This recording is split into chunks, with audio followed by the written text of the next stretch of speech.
Have you ever been a member at a winery and received an email and thought to yourself, do they even know who I am? I've been a member here for years. Very generic email. We've all received them. Tonight's guest on SIP episode 114, Cathy Huyghe, and her company Enolytics is solving that problem, bringing AI, machine learning to wine data, personalizing it so we all benefit. Welcome to SIP episode 114.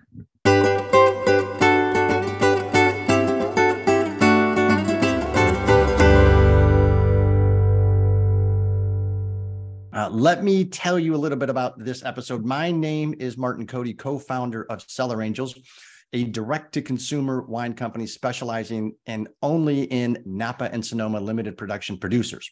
So we have been doing this. This is episode 114 for the SIP episodes, but it's actually something Cellar Angels was founded in 2010.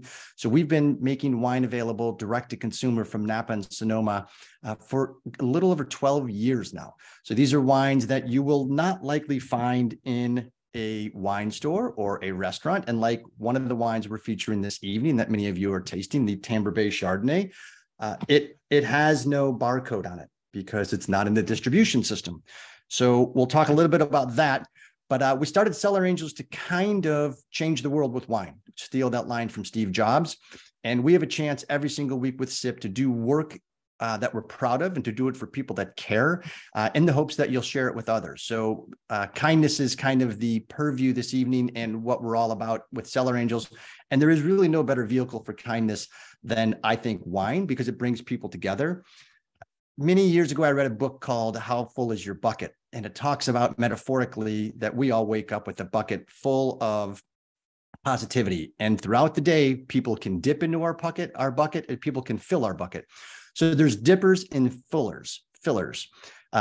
Everyone should try to be a filler. So you don't want to have too many people. We call them takers. They come and they take and they take, and we all know who they are. They don't give. At Cellar Angels, we try to give. We try to help you find wines that you would never have access to. At the same time, we actually use a portion of proceeds to do amazing things with some charities. And then we also help the small business wineries in Napa and Sonoma. And speaking of small business, it's coming up. Apparently, there's a small business Saturday founded by a multi-billion global company called American Express. But Giving Tuesday is coming up. So we would love to have you think about Cellar Angels in these capacities to help these small limited production wineries. So I mentioned 2 weeks ago, prior to signing off, when we had a great program on health and wellness, that the two questions you should ask anybody who's giving statistics and facts as a matter of fact is, how do you know, and is it true? And that is also true in wine, because there is a ton of wine data out there. And our guest this evening is someone who I have not met in person yet, but we've only met virtually. And we met actually in 2014, early 2015, when she wrote an article or mentioned Cellar Angels in Forbes. So for a small company that isn't professionally funded, that has no private equity money, to get mentioned in Forbes after being in business for 5 years, we all still know the quote. We all still have the article. We all still have the mention. It was huge.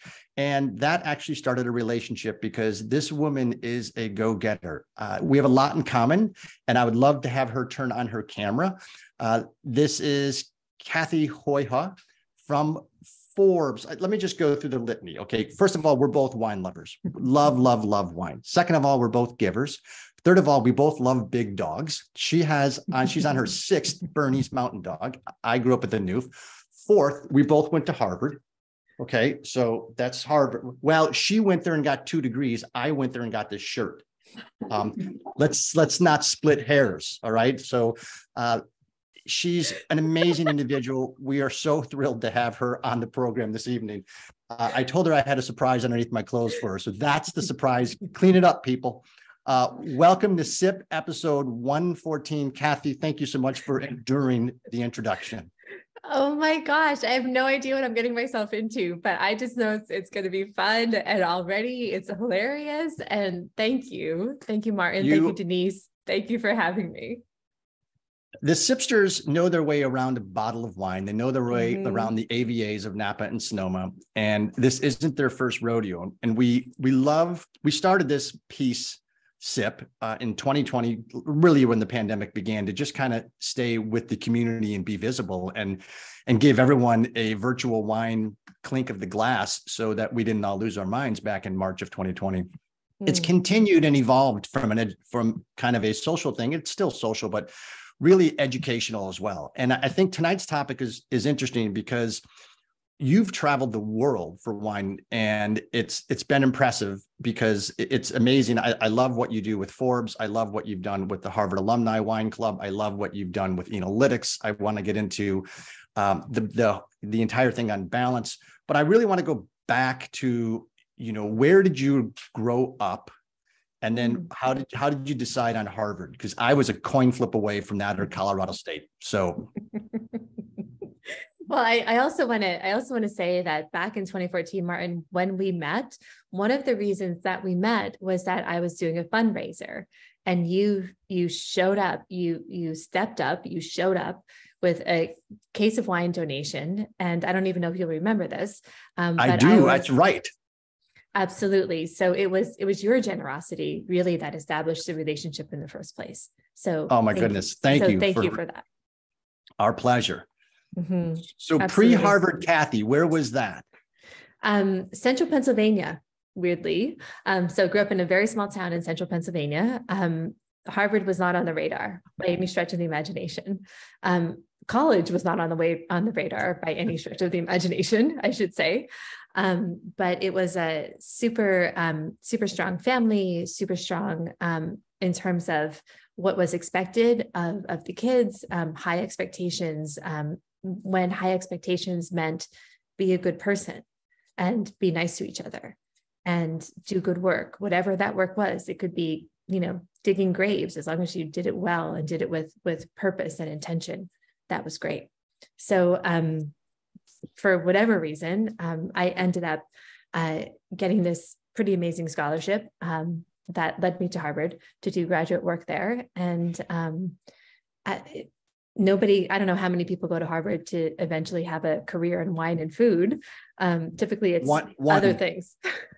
You. Well, actually, the reason that I founded this Harvard Alumni and Wine and Food group was because there were so many of us, Martin, really. Oh, good. There were so many of us from the law school has their wine tasting group called In Vino Veritas. The business school has their wine and cuisine society. And then sort of the tipping point was when I saw that the college had more than 1,000 students, more than 1,000 undergrads interested in a culinary society. And I was like, okay, there's something here. So just as in an effort to kind of bring it all under the same umbrella, I founded this, they call it a shared interest group, a SIG, around Harvard Alumni and Wine and Food. And the rest is just, it's been incredible to find those people who are operating in this industry when it's not really the traditional path. No, not at all. What was the scholarship in? It was called the Jacob Javits Scholarship. And it was essentially the arts and humanities parallel to the National Science Foundation. That's incredibly impressive. And I didn't even get to the point, and I will, because you talked about culinary, and you have a background. You've worked in some pretty impressive kitchens in the hospitality industry in the United States, in Paris. So you come at this wine angle from really a whole bunch of different perspectives. And I think that lens that you're looking through it at is really, really helpful. But walk us through kind of the culinary experiences and what you took away from that. Yeah. So thanks for doing your research, Martin. Well done. It's our staff. They're in my ear right now. It's unbelievable, the crew we have. So when I think about working in restaurants, and I think about walking into a restaurant, sure, I've gone and I've done kind of these fancy things and traveled the world, et cetera, but still to this day, when I walk into a restaurant, I'm looking to the kitchen. I'm looking to, frankly, the working stiff who's been peeling onions for the last 10 hours, because those are my people. Those are my frame of reference for when I was growing up in central Pennsylvania. My parents on both of my sides were coal miners, and just physical labor was what they did, and it was how they made their way in the world. And so still to this day, I'm looking for those people, because I recognize them, I know them, I see them. And I also think that they're vastly underappreciated and undervalued in our industry as well. No, I think Anthony Bourdain was an amazing champion of that line worker, and how to, in a similar vein, he used to judge people on how they treated the staff and how they treated the person who was shucking, potatoes and cutting onions and stuff like that. You're absolutely correct. On that spirit of kindness, I do want to recognize Karen, who was so kind to make an introduction this week, and Peter, wine club member, who actually sent us a picture of him from last quarter's wine club saying, please, more of this, that's all Peter said in the picture was that. And also Diane, who I won't say last names. I don't know if Diane is on this evening, but an unbelievable LinkedIn comment about a Cellar Angels feature. And, these people don't have to do that. The fact that they are doing it means the world to us. So thank you for that. I have a question for you on sort of hospitality, because there's they call it customer service and they also call it hospitality. So I'd be curious, what I hear a lot of this in the restaurant business, what is the difference between service and hospitality in your eye? That's a great question. And I feel like the origin is very similar. The origin is sort of a gut place of, are you here to help someone? Are you here to help? Are you here to facilitate a good experience for somebody? That's hospitality, totally. And hospitality, you're typically in a formal role to pour a glass of wine for somebody, or to get the aioli for somebody who really wants the remoulade, or whatever it might be. So in terms of formal roles, that's more hospitality, I think. But in terms of customer service, it's like, are you paying attention to what's going on around you? Are you paying attention to what someone needs? Are you paying attention to be that person who can make it easier, whatever it is, whether it's the remoulade, or whether it's the aioli, or whether it's, look, I need a break on my contract or whatever. That's customer service, I think. What do you think? What do you think is the difference? It's funny, having worked in restaurants, bars, now owning a wine store. And I think customer service, in my opinion, is the person orders X, Y, and Z. You fulfill order of X, Y, and Z. So that's service. You actually took the order. You didn't get anything wrong. You fulfilled the order. I believe hospitality is how you make them feel in that entire process. Can you notice something? Can you deliver value beyond just the rote experience or of service? So I think the two they might be the, two peas in a pod, or the flip side of a very familiar coin, but I definitely think anybody that just does service without hospitality, they certainly couldn't work at Disney, because Disney's all about hospitality while delivering service. And but I like the way some of the nuance you put on it as well. I also don't know if Maya Angelou, the writer Maya Angelou, ever worked in hospitality. I have no idea, or ever worked for Disney. But I'm sure that her quote will be familiar to many of you, which is that people won't remember what you said or what you did even, but they'll remember how you made them feel. They'll remember how you made them feel. And I feel like that is truly a great definition of service. Absolutely. So you graduate Harvard, although I do want to touch on one thing, tell me a little bit about drinking wine every day for 365 days in a row. We called that freshman year. You apparently did it for a project, or what was this about? So this was called 365 Days of Wine, and it was my very first blog, actually. So this was before I really officially started writing about wine. But it was my attempt to learn wine. It was my attempt to figure out what wine meant, how to do it, how to talk about it, where to get it, sort of what was the access point. So for every day for a year, for 365 days, I sort of made a pact with myself that I would drink wine whether it was a sip or a glass or, a half bottle, maybe some days, and see where it took me and see where it took me. And where it took me was into original sort of writing assignments, which led to other things. That could cost a fortune. This is the other thing. So the entrepreneur in me also recognized that there was an opportunity to write about a wine tasting event. I was living in Boston at the time, a wine tasting event that was happening somewhere like around the city. And I started, it was called the Red White Tasting Crew. And we would have an email list, and we would have tastings where people would pay this crew to come and taste the wines, or come to their bottle shop, or come to their restaurant. And we would sort of come all together and enjoy the experience of whatever they were pouring. And it turns out that people were willing to pay for that. And so that also led to having this be sort of a viable business enterprise. Incredible. And you said, as an entrepreneur, that's the understatement of the year. Entrepreneur, I put in all caps for you in a large font, like you saw earlier. I do want to mention a couple of the sipsters. This week's pop quiz. The quiz was, is fall the season for wild turkey hunting in California? True or false? The answer is true. And as extra credit, the limit of turkeys that you can take is 2.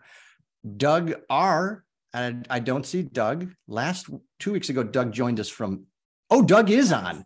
There he is. Doug, you're the winner. Ding, ding. The winner. We're depositing. A couple of weeks ago, Doug joined us from London, I think, at about 3:00 in the morning. That's loyal. Commitment. That's very commitment. loyal sipster. Very loyal sipster. And we've had someone from India. We've had a couple of people from Ireland over the last 2 years. Oh my goodness. They're dedicated. Jim B, you were second, so a little slow in the draw. And Jim is also in the room. And Jeff G was third. And so all 3 of them lickety split. That's fantastic. All right. Speaking of quiz questions, I do want to throw up the first poll question, I believe. So we're going to get to wine data, and we're drinking the 2018 Tamber Bey Chardonnay, Robert. So wine data in 2021, what were U.S. direct-to-consumer wine sales? Single choice. Smartphones down, people. Smartphones down, wine glasses up. Mm-hmm. I am just totally cracking up over the webinar chat right now. I just want to say, because it's totally true that, everything. So I'm sorry that I don't have pictures right now to show about the puppies, because they're great big puppies. And there's actually 2, one adult and one little puppy.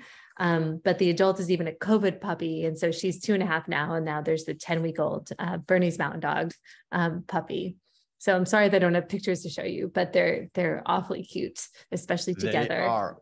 We saw them in the pre-rehearsal.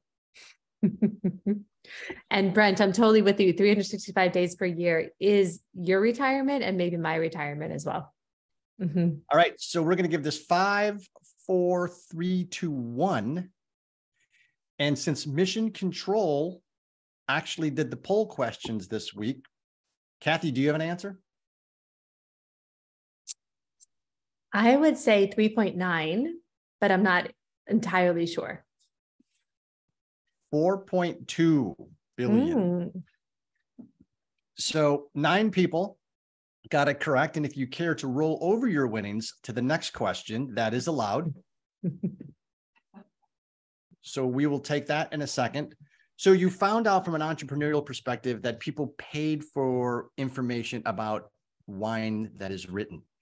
And walk me through the evolution of that to where because writing is an incredible art and discipline, and you're very skilled at it.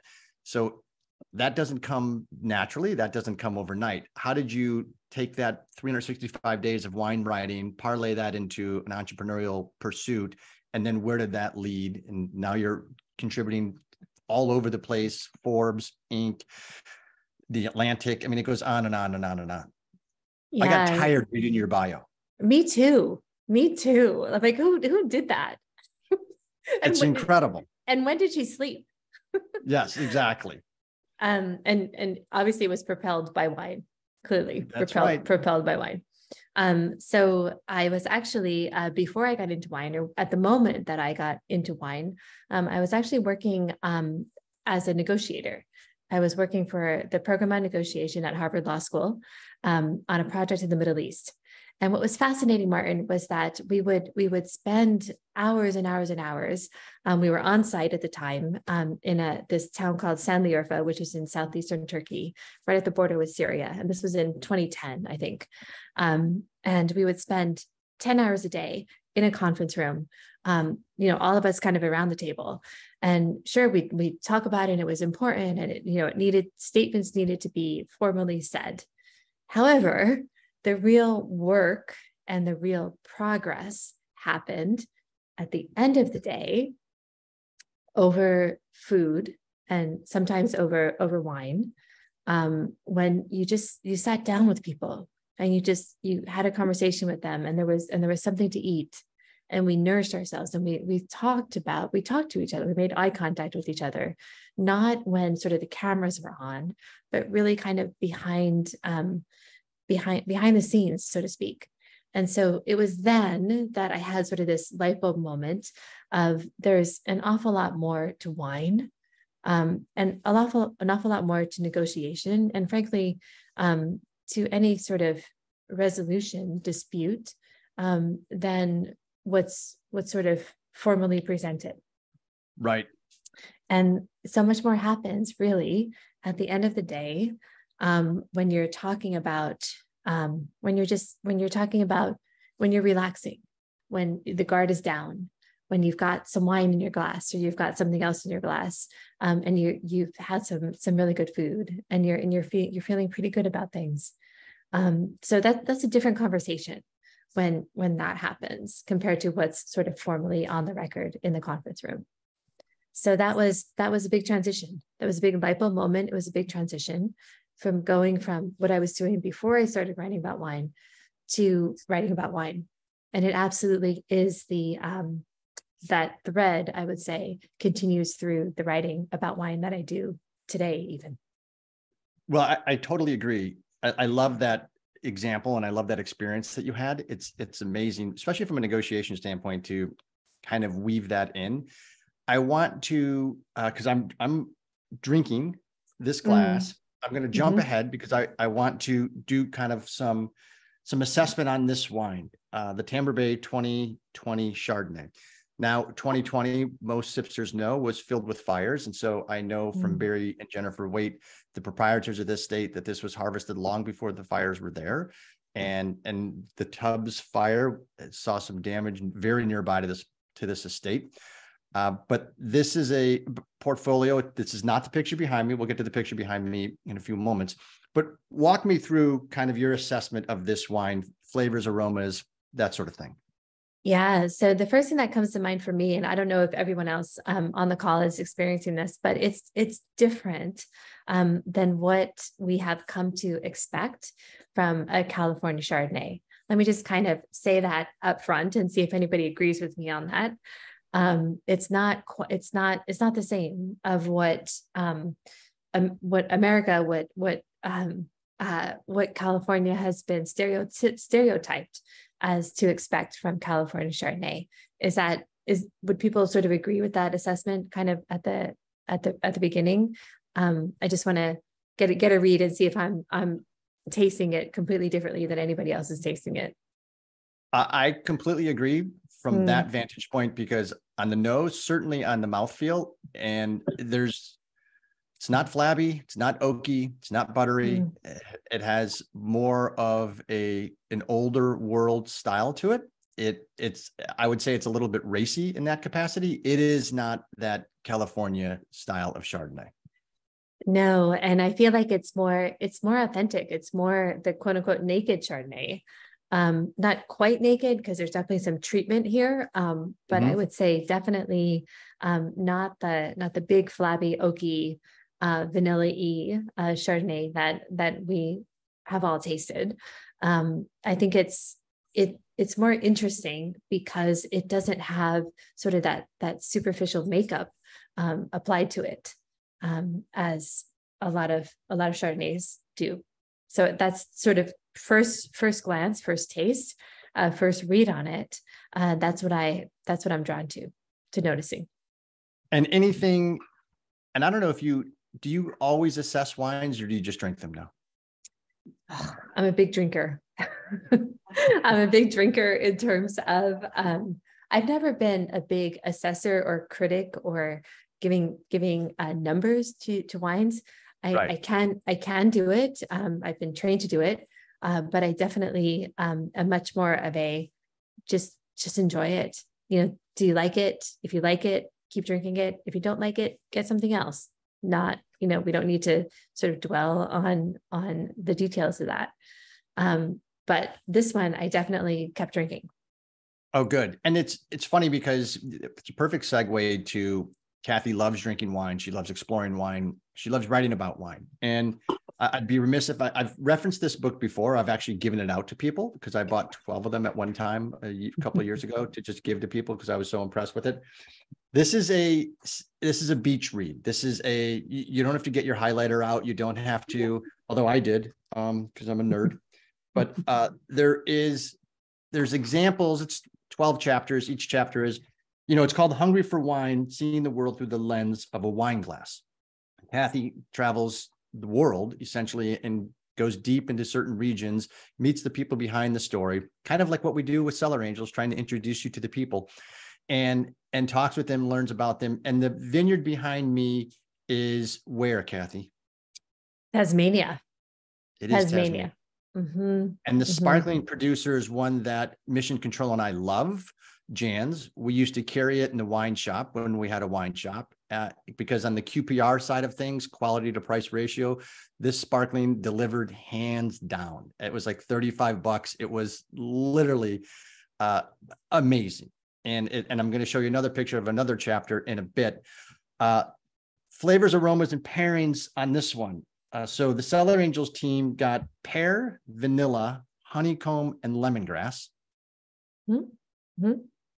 Yes to all of the above. I would also add, actually, I think on the pear point, I think, and not to sort of get too specific or too kind of down the rabbit hole, but pear is my favorite fruit, frankly. And so when I smell it in the glass, I'm like, oh, that's pear. But it's also sort of honey pear, and it's also kind of more Bosch pear than Bartlett pear, just to be kind of technical about it or specific about it, I suppose. But I think that there's just more, I think I guess the nuances and sort of the deepness that you can go with fruit and with peaches, with even nectarines in this glass, I think is really interesting. And that is a testament, I think, to the winemaking, but also to the ability of the winemakers to leave the fruit to do what it does and to not be too superficial about it. Right. And it's interesting too, because Thomas Rivers Brown is the consulting winemaker. These guys, the Des Chevaux vineyard is really a pretty nice vineyard source, because it all, your culinary experience, your wine experience, it all starts with good ingredients. And you can't make great wine from bad grapes. You can make bad wine from great grapes, but you can't do it in reverse. On the palate, we were all sensing white peach, cinnamon brioche, toasted hazelnut, and as I mentioned when I said racy, lively acidity.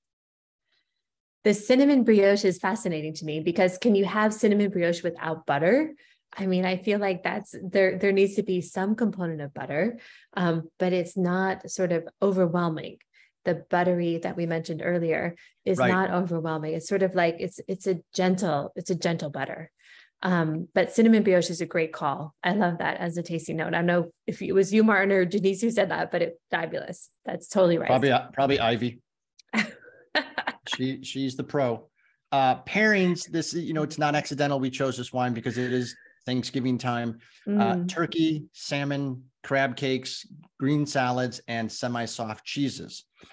And this is to your point earlier about you couldn't stop drinking this wine. I like the acidity in this wine, and it does, you can feel your mouth puckering. It's not that flabby, unctuous, oaky, buttery chard, which I'm not a fan of. So this one does get the saliva glands flowing with that acid, and it actually kind of makes you want food as well, or another glass. So either one of those is a perfect, accompaniment. I would also add tuna crudo to that list of pairings, because tuna crudo can be, it's almost never served by itself. There's usually some sort of sauce or accompaniment to it. But the tuna itself is very clean, but it could always benefit, I think, from some flavor and from some different notes of things. Cinnamon could be one of them. I totally get that. Or maybe also some shrimp dishes, some gambas, for example, which I think could be really interesting as well, because that's typically cooked in some kind of oil, which would counterbalance, I think, the acidity of this wine. Yep, absolutely agree. Now, we talked about the culinary side of things, but we also talked about your entrepreneurial slant, which doesn't seem to ever slow down. And it was that behind the need that small wineries have, or actually any size winery has, to kind of analyze their data. And there's a bunch of wineries that I see on this evening. And I want to talk a little bit about Enolytics, because I'll give you a much greater platform than what we have this evening. But one of the things I've noticed, and I noticed it when we owned the bricks and mortar store, I noticed it in 12 years of Cellar Angels, 62 plus trips to Napa Valley and Sonoma. And it's that there seems to be a certain size of winery to where if you're too small, you can't pay attention to the data because you can't afford it, because you're doing too many other things and you don't have the resources. You're in the vineyards, you're buying barrels, you're racking, there's a diminishing return to spending multiple hours over spreadsheets because you've got to get work done. Then you get to a certain case production and you can start hiring some people to do that. And Enolytics is a platform that actually can help wineries mine their own data, to the best of my knowledge, and find opportunities that they would never see themselves because of the AI and machine learning. But I'd love to have you walk me through kind of the 90-second or 2-minute pitch on how, because it's very passionate for you to develop a company to help wineries. And again, that's in addition to Harvard Alumni Association, where we're similar, where we want to help the small wineries, any winery, grow. So walk us through a little bit about Enolytics and why you came up with this and what it does. Yeah, totally. And thank you for that. I also wanted to recognize Scotland and Delia and Doug's responses in the chat box as well, to say that I totally agree with you that it's not popular right now to say that sometimes you do want a little oak in your chard. And I get it, absolutely. And I don't think that this wine tonight is devoid of oak, but I think it's super well managed, I should say. It's very well managed. It's not sloppy. It's not a sloppy treatment of oak. So I feel like that's a little bit of the caveat there. Right. Great point. Yeah. But I think that there's also, that's actually, and I segue to respond to your question, Martin, which is that when it comes to data, people, you are telling us every moment of every day what you think about wine and what you like and what you want and what you want to be buying and what you want to be spending your money on. And so at a certain point, about 6 or 7 years ago, when I was writing for Forbes about the business and the innovation when it comes to wine and wine business, I just recognized that there was all of this data being generated, especially from consumer platforms, but just not a lot of intelligence applied to that data, not a lot of business intelligence or analysis applied to that data. Who could, for example, respond to people who like Chardonnay, but don't like heavily oak Chardonnay. So that's a little bit of it's a finer grained, I guess, to like slice of the Chardonnay consuming public. But the digital trail is there. And what Enolytics does is help wineries follow the digital trail and do it at scale. So what that means, Martin, for the small wineries is that we're taking these very sophisticated machine learning technology, but making it accessible to small and medium-sized wineries, some of whom I know you know. And so the idea is to take the technology, but make it available at scale to small wineries so that they can benefit from it too. So give me an example of how this data mined at scale benefits the small winery. How does that manifest into something tangible for the small winery? So here's an example. So we had this request from one of the wineries that we work with, and they had magnums. They had a certain number of magnums that they wanted to sell. And so their thinking, sort of the owner, frankly, the thinking was, okay, so I've got big bottles, and what I want to do is try to offer it to them, to people who are celebrating a big birthday. So how can I use the data? How can I mine the data to identify my customers who have spent a certain amount of money, say $2,000, over the lifetime of their being a customer, who were born within, say, I don't know, July of 1972 and June of 1973, because they're about to celebrate their 50th birthday. And it's their 50th birthday gift. Yep. And so big bottle, big birthday. Big milestone birthday. Big milestone birthday. And now I'm going to mine my data to find out who those people are who have spent a certain amount of money with me over time. And now I'm going to make this offer to them about these magnums. So that's, I think, just a really great example of how to really get into your data to find just the right people to make just the right offer to. And then guess what? Magnums are sold out because you've made the right offer to the right people. Right. It's finding the needle in the haystack type of thing, but it's easier with machine learning modeling and also data access. And in my day job, it's all about data. And I'm curious how, because there's so many e-commerce and POS platforms out there and there's very little uniformity in wine and in healthcare, unfortunately. So how does a winery that might have, 500 wine club members, they produce 2,000 cases of wine, do they have the data that warrants analysis? I think so. And we have some examples of that. And the reason I think so, Martin, is that it's first party data.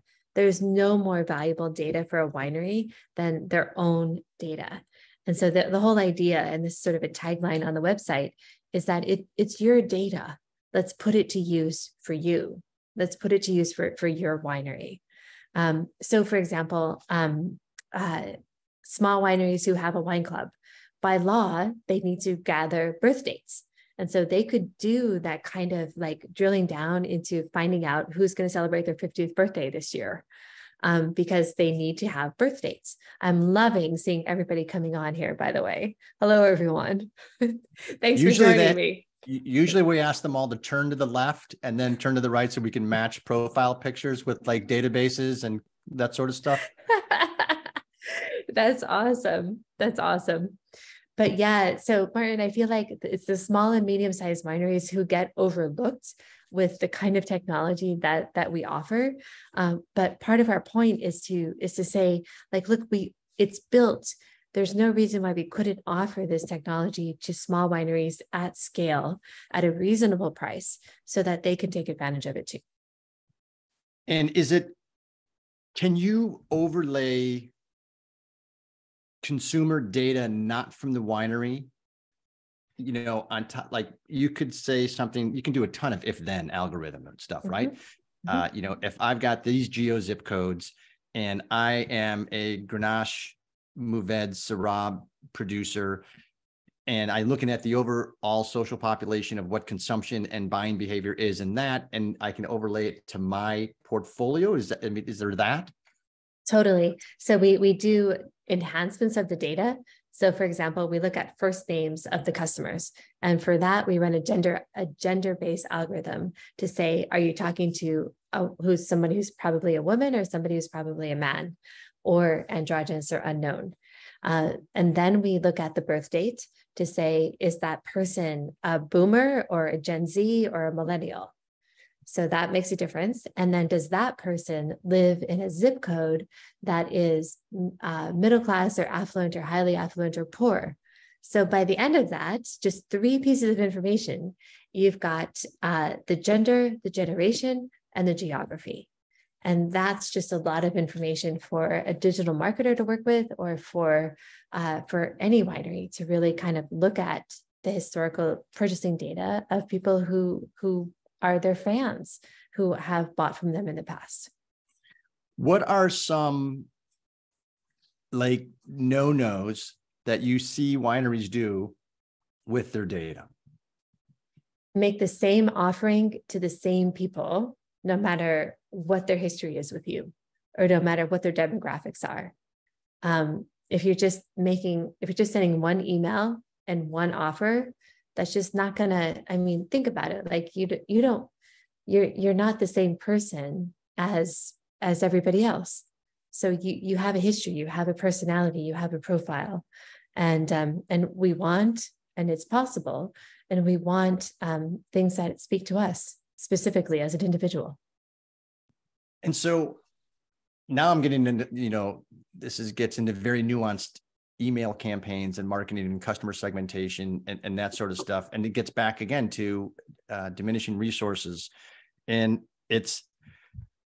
there's a bunch of wineries on right now, and all of them can speak eloquently and frustratingly about, listen, I've got to manage accounting, I've got to manage taxes, I've got to manage licensing to try to ship direct to consumer.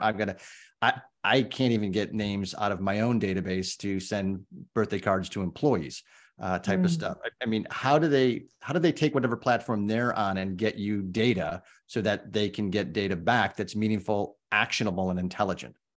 Yeah, so that's a great question. And that's why we've been offering this software for DTC for the past 2 years or so. And we've just been listening, Martin. We spoke earlier about customer service and hospitality.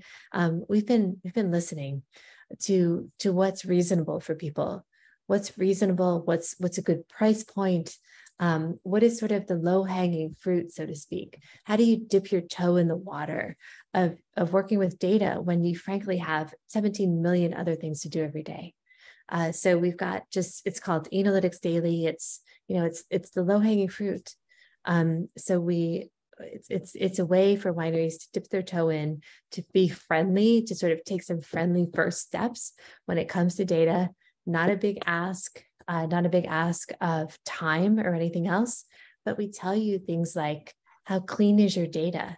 Who's at risk of leaving your club? Who should you reach out to like today to keep them before you lose them? And that's sort of the first step in. And from there, we can grow if that makes sense to grow, or we can just kind of keep it as it is. So I think that there's something that we've learned from listening is that there's a threshold, and we want to be mindful of the threshold and what's too much or what's too little. Interesting. And someone asked a question: Do wineries share buyer behavior information with each other? Good question. And Brian, Larry, Kim, David. Who else is on? Anybody that's a winery? I know they share. The small wineries seem to share more than the big wineries, and because a rising tide type of thing. And I would imagine they share some behavior, like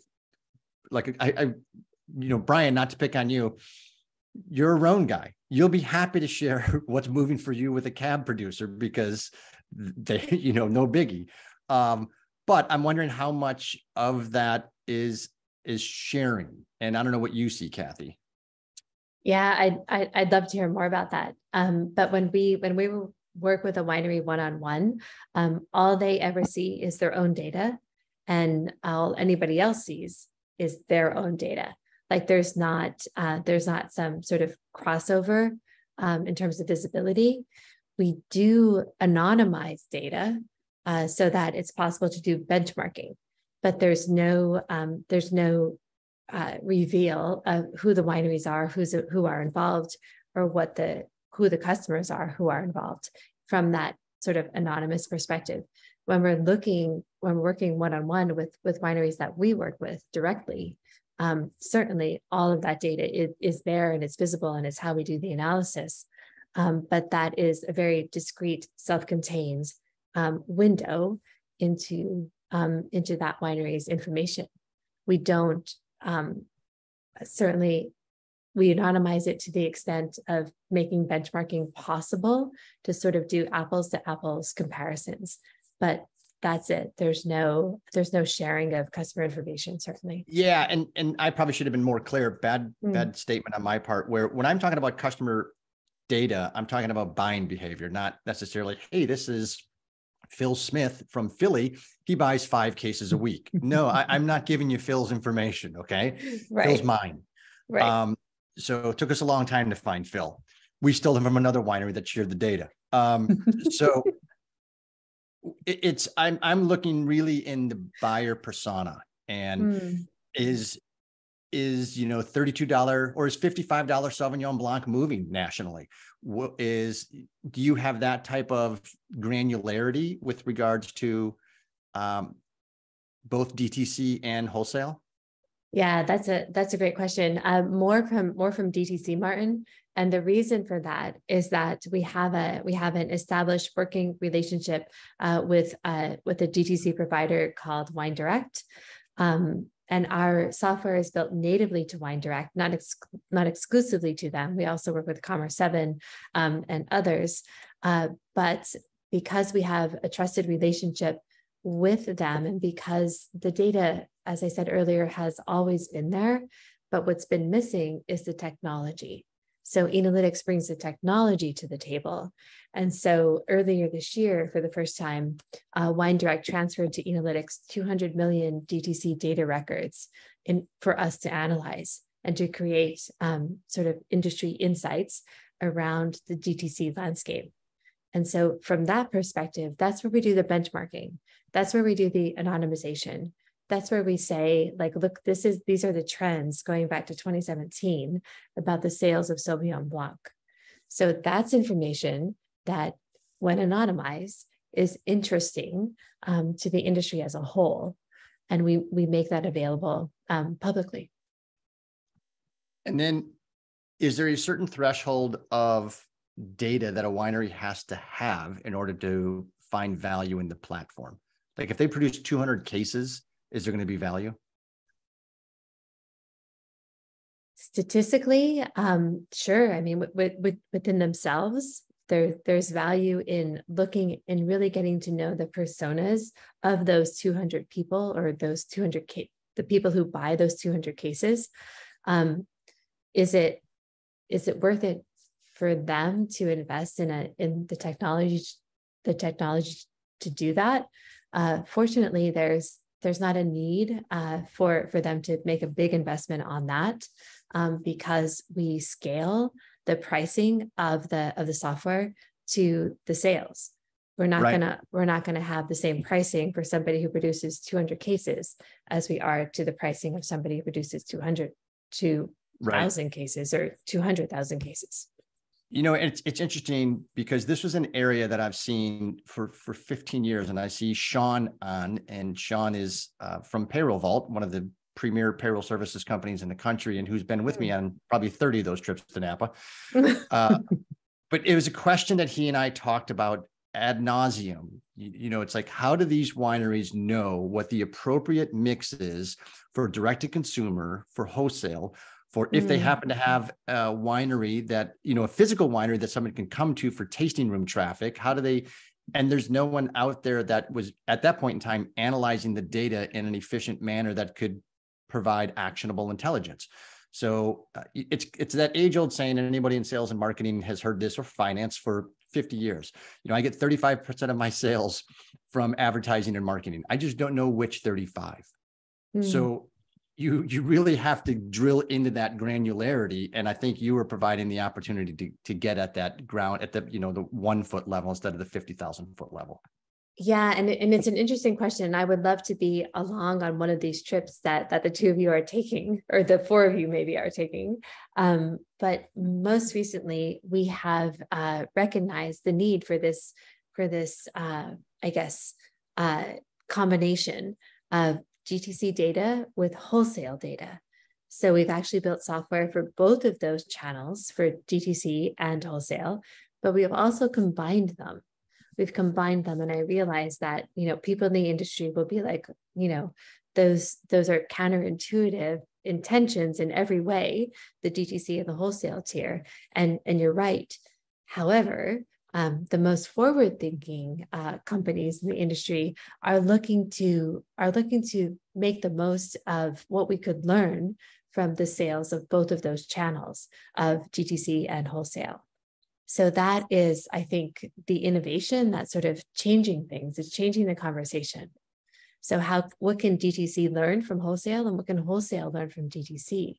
So now we're presenting all of those channels for the full 360-degree view of a winery sales, which is exciting and unusual and different and kind of forward-looking. I think anecdotally, wholesale what they could learn from DTC is how not to break the law and pay distributors and have distributors write policies. I'm sidetracked here. I digress. Exactly. It was one of the challenges of owning a wine shop in a 3-tier system. Charisse, I want to ask your question, but I'm not certain I understand the question as it relates to what % of the data do you have to have for you to believe, Cathy, that the data is accurate? It's a question of statistical significance, I suppose. I suppose it also depends on the question. Are we talking about what is the relevancy of data if we're looking at Martin, to your question earlier, what are the hotspots of $30 Sauvignon Blanc? If we're talking about 20 wineries and their data about the sales of Sauvignon Blanc, not so much. If we're talking about 1,000 wineries and their sale of Sauvignon Blanc, absolutely. But there will be, mathematically speaking, there will be a tipping point depending on what the question is. But it's something that myself and my team are very much aware of, are, being cognizant of the outliers and where really the meat of the data is, meaning the volume of the data. So that's something that we can do. We can look at in terms of quantity, which is different than sort of qualitative research that has been the gold standard for a long time in the wine industry, surveys and things like that, and for good reason. But now, because of the different nature of data, we can really take a quantitative look at things, and that's the scale is different, the volume is different. Well, and I know we're coming up on the top of the hour, and we'll squeeze in a couple commercial breaks from the sponsors. But Cathy, I'd love you to stick around. Because there's no commercial breaks, but I do want to. Everyone is going withdrawal crazy because we did not have Google Earth 2 weeks ago. So let me satiate the folks with some Google Earth as it relates kind of to Cathy's book. So for those of you that are new, this is where Cellar Angels focuses. Our wine region is Napa and Sonoma. But I showed this book earlier, and I strongly encourage you to get it. It is such a fun read, and you will take the time to immerse yourself in wine cultures that you may not ever have the opportunity to travel to. But I often talk about the maritime influence of Napa and Sonoma, and the soil structure that they have, having 6 of the 12 known soil orders in these 2 counties. It's incredible. There is no other tapestry on earth like these 2 counties. The Mediterranean climate, of which only 3% of the globe has. You can go on and on and on. There is always going to be a maritime influence for wine regions. And as the shot behind me from Tasmania will show you, they have one too. So this is the Jan's Winery here in Tasmania, but when you pull back, it's all water. It's amazing how much the maritime influence is here. And again, the predominant grapes are Chardonnay and Pinot Noir. If you find Jan's, Janz, get some. You will not be disappointed. Very much, by the way, like the Gruet from New Mexico. People don't know that Gruet makes sparkling wine in New Mexico. Actually, people don't know New Mexico makes sparkling wine, quite honestly. It is perennially one of the top 100 wines of the year, every single year, and it's like $15 a bottle. It is a killer sparkling wine. Jan's is the same way. Next, Rioja. I have not been, but I want you to take a look at the tapestry of vineyards in Rioja. This, Vance's, could be a bucket list item soon. We go baller and go to Rioja. This is amazing. Again, a river runs through it long before Brad came out with a movie. But when you look at our Lopez de Heredia, which is a chapter in the book, and a very, very, very famous producer because of what they do and how they age their wine. So this is their facility here, and they produce somewhere in the vicinity of 500 to 600,000 bottles of wine, and someone can do the math on what that equates to from a case standpoint. But they've been doing it for about 142 vintages, and they do it the same way. They age it and they don't mess with it. So by that, I mean, where's my share screen? This is their cellar.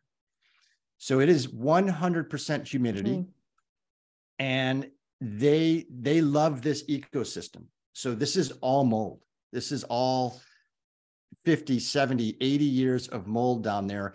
And for them, and Cathy, you wrote about this so brilliantly, and I loved your sentence where you said Rioja is something along the lines of the antithesis of instant gratification. This is all about time. They slow down in Rioja.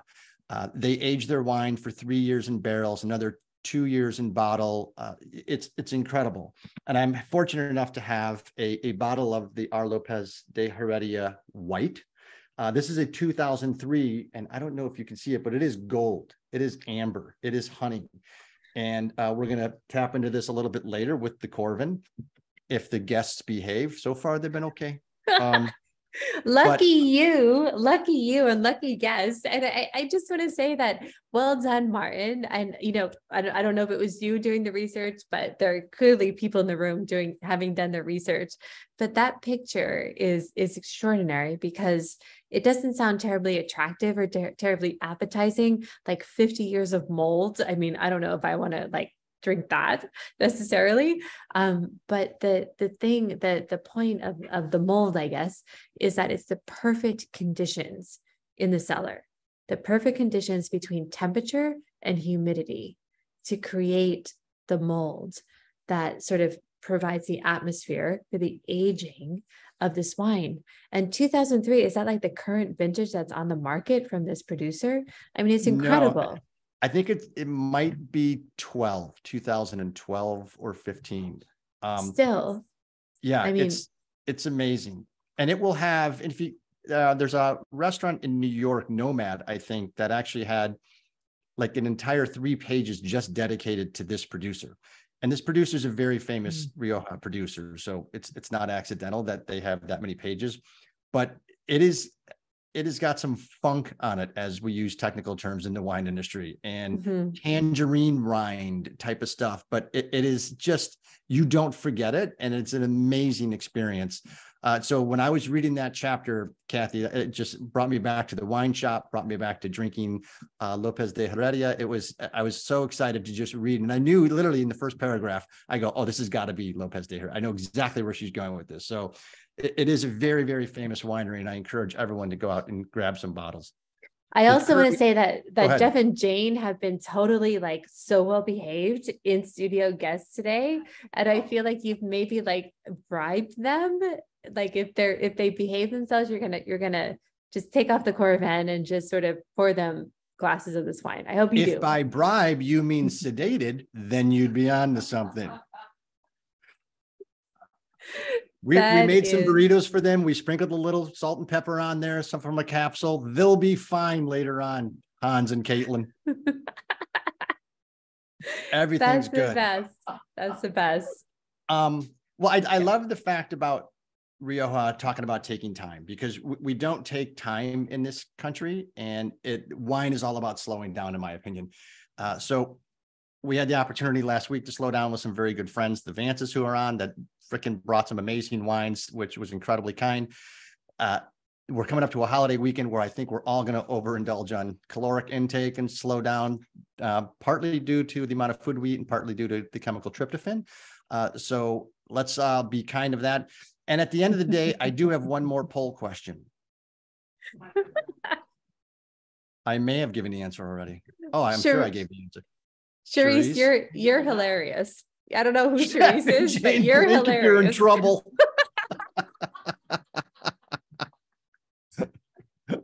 That's the best. That's the best. Yeah, they're giving that little hand signal in the commercial. Help, help. All right. Which varietals are typically grown in Tasmania? I think the answer I said earlier was Tanzania, a different country. For those of you paying attention at home, it could be Tasmania. Jeff said it out loud. Izzy, I didn't mention you earlier. It's good to see you.